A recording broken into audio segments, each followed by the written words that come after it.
2023년도 매일 성경 그 일정표를 보았던 작년 말이었던 것 같은데요. 그때 제 마음이 떠올랐습니다. 제가 욥기를 보고 한숨을 얼마나 많이 쉬었는지 모릅니다. 욥기는 저한테 좀 애증의 책입니다. 제가 예전에 청년들과 함께 수련회를 할 때 본문으로 삼아서 한 6개월 정도 욥기만 쳐다봤던 적이 있었어요. 그때 제 인생에서 가장 힘들었던 순간 중 하나로 기억될 정도로 욥기에 매몰되어서 저 스스로의 몸도 망가지고 마음도 망가지고, 거의 수련회 끝날 때는 제정신을 못 차릴 정도로. 그래서 수련회 끝나면 원래 후련해야 되지 않습니까? 수련회 끝나고 제가 욥과 관련된 파일을 다 삭제를 했습니다. 다시는 제가 욥을 설교하지 않으리라. 근데 아이러니하게도 제가 분당 우리 교회에 와서 설교했던 본문이 욥기고, 또 얼마 전에 청년교구에서 이제 처음 청년들과 함께 말씀을 나눴는데 그때 설교했던 본문도 욥기였어요. 누구보다도 욥기를 공감하고 누구보다도 욥의 마음을 알고 있지만, 그렇기 때문에 어떻게든 이 욥으로부터 피하고 싶은, 이 얘기가 내 얘기가 아니었으면 좋겠고, 내가 이렇게 힘든 이야기를 사람들한테 주지 않았으면 좋겠고, 이런 마음들이 담겨 있는 본문이 저한테는 좀 욥기예요. 그래서 욥기 일정을 봤을 때 제가 이거 건너뛰고 싶다라고 할 정도로 저한테는 피하고 싶은 본문이었습니다. 그리고 호흡이 굉장히 길기 때문에 이 욥에 대해서 묵상을 하는 동안 아마 저뿐만 아니라 성도님들도 많이 지치실 거예요. 근데 지치시면 쉬셔도 됩니다. 너무 무리하지 않으셨으면 좋겠어요. 왜냐하면 예전에 제가 이거를 설교를 해야 되니까, 강의를 해야 되니까 극한까지 이걸 몰아붙이다가 제 몸도 마음도 많이 힘들었던 게 있기 때문에, 혹시라도 제 설교를 들으시면서 힘든 부분이 있으시다면 그냥 편안하게 개인적으로 큐티하시면서 기도하시면서 이 욥의 시간을 넘어가셔도 됩니다. 하지만 언젠가 도대체 하나님은 욥을 왜 이렇게 괴롭혔지? 욥은 도대체 왜 이렇게 힘들었던 거지? 하나님은 이걸 뭐가 잘났다고 여기 성경까지 기록하셨지? 라고 고민이 되신다면, 그때 이 영상이나 음성을 꺼내어 들으시거나 보셔도 좋지 않을까라는 생각을 하면서 준비를 해보게 되었습니다. 오늘 우리의 본문들에 대해서 한번 살펴볼 텐데요. 9절이 핵심입니다. 사탄이 여호와께 대답하여 이르되 욥이 어찌 까닭 없이 하나님을 경외하리이까. 욥기는요, 까닭 없이 하나님을 경외하리이까 라는 사탄의 질문 앞에 까닭 없는데도 불구하고 하나님을 경외하는 사람도 있다라는 말을 하면서 끝을 맺고 있는 것이 욥기입니다. 그러니까 우리의 삶 가운데 욥기가 반영되어야 되는 질문이 무엇인가? 너는 도대체 예배를 왜 드리니? 너는 여기 왜 왔니? 네가 여기 온 까닭이 무엇이니? 그 까닭이 다 무너져 내려도 너는 여전히 나를 예배할 수 있겠니? 라고 물어보시는 하나님의 엄중한 질문이 있다라는 거죠. 욥의 까닭은 무엇이었을까요? 어찌 까닭 없이. 사탄은 얘기합니다. 10절에서 주께서 그와 그의 집과 그의 모든 소유물을 울타리로 두르심 때문이 아니니까 라고 이야기를 하고 있죠. 즉, 사탄이 봤을 때는 욥이 하나님을 예배하는 이유 중에 하나가 무엇이었냐? 그건 바로 하나님이 그를 울타리 안에 지켜주고 있기 때문에 욥이 언젠가부터 하나님을 쳐다보는 게 아니라 울타리를 쳐다보고 있었다. 그러니까 진짜 예배를 드리지 못하고 있다라고 이야기를 하고 있다라는 거죠. 이 부분에 대해서 한번 살펴보겠습니다. 1절부터 3절까지 보면은 욥을 소개하는데, 그 사람은, 이 중요한 게 그 사람은 온전, 정직, 하나님을 경외, 악에서 떠난 자더라 라고 이야기를 하고 있다라는 겁니다. 성경이 아예 선언을 하고 있는 거예요. 시작부터 오해하지 말라고. 욥이 문제가 있다기보다는 욥은 온전했다, 욥은 정직했다, 욥은 하나님을 경외했다, 욥은 악에서 떠난 자였다 라고 이야기를 하고 시작을 하고 있다라는 거죠. 즉, 욥의 고난은 욥의 실수 때문에 일어난 일이 아니었다라고 시작부터 정확하게 이야기를 하고 있는 겁니다. 그런데 제가 마음에 들어왔던 그 부분은요, 그 사람은 이라는 표현이었습니다. 욥은 그랬어요. 욥은 온전했고, 욥은 정직했고, 욥은 경외했고, 욥은 악에서 떠난 자였습니다.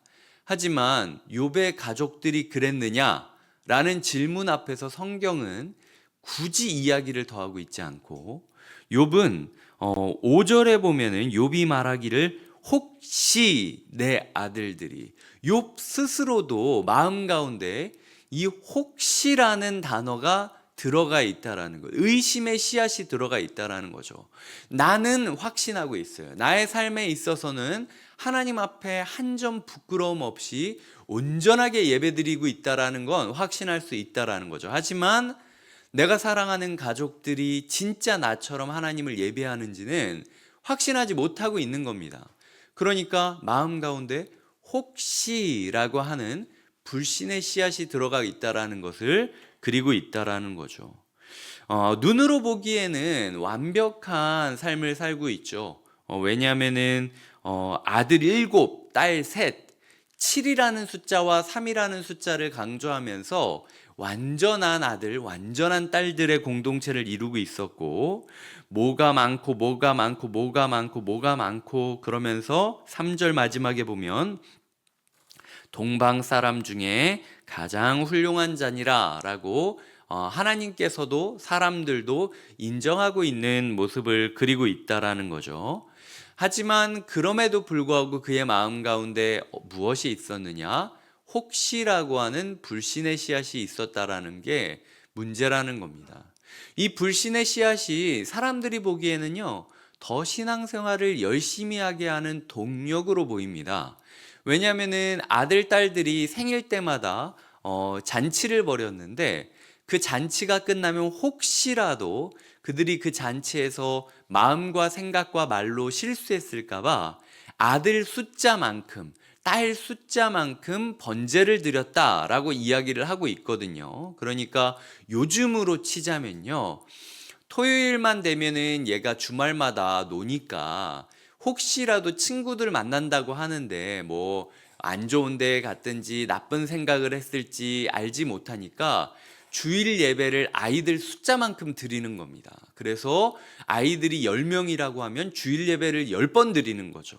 그러니까 요번 예배는 첫째 아이를 위해서, 요번 예배는 둘째 아이를 위해서, 하나님 저희 아이가 예배 시간에 딴짓하거나 집중하지 못할 수도 있으니까 제가 대신 예배합니다. 하나님께서 저를 보셔서라도 저희 아이의 죄를 용서해 달라고 노력하는 뜨거운 부모의 사랑, 아니면 엄청난 신앙생활의 열정으로 드러나는 것이 욥의 표현법이었다라는 거죠. 아무도 몰랐습니다. 아무도. 욥도 몰랐을지 몰라요. 하지만 하나님은 알고 계셨다라는 거죠. 혹시 너의 마음 가운데는 여전히 두려움이 있고 불안이 있구나 라는 이야기를 하고 있다라는 거예요. 그러니까 사단이 이야기한 게 맞았던 거죠. 그리고 하나님이 그 사단의 요청에 응답한 것도 맞습니다. 왜냐하면은 사단이 어찌 까닭 없이 하나님을 예배할 수 있겠습니까? 라고 이야기했을 때 하나님도 거기에 대해서 아니거든? 이렇게 얘기를 못하는 상황이었던 거예요. 그러니까 하나님께서도 그래 한번 해봐라. 대신 욥은 건들지 말아라. 왜냐하면 욥에게는 여전히 내가 가르쳐야 할 것이 있고 이루어야 될 사명이 있기 때문에 욥은 건드리지 말고 다른 부분에 있어서는 네가 원하는 대로 한번 해봐라 라고 그 불신의 씨앗을 놔두지 않고 탈탈탈탈 털어버시는 하나님의 그 진실한 모습이 드러나고 있는 본문이 오늘 본문이라는 거죠.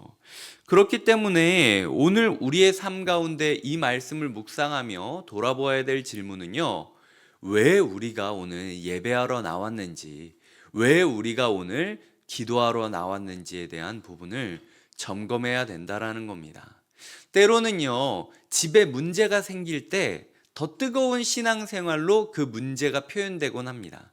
그래서 신앙생활을 하다 보면은 어려움이 있을 때는 막 철야 기도도 하고 금식 기도도 하고 40일 작정 기도도 하고 그러는데, 마치 어려운 일이 없어지면 하나님이 좀 쉬어가는 타임으로 주셨구나라는 생각을 하면서 좀 여유 있게 쉬어가면서 인생에 또 다른 문제가 생길 때까지 잠시 신앙생활을 접어두는 사람들이 되게 많이 있다라는 거예요.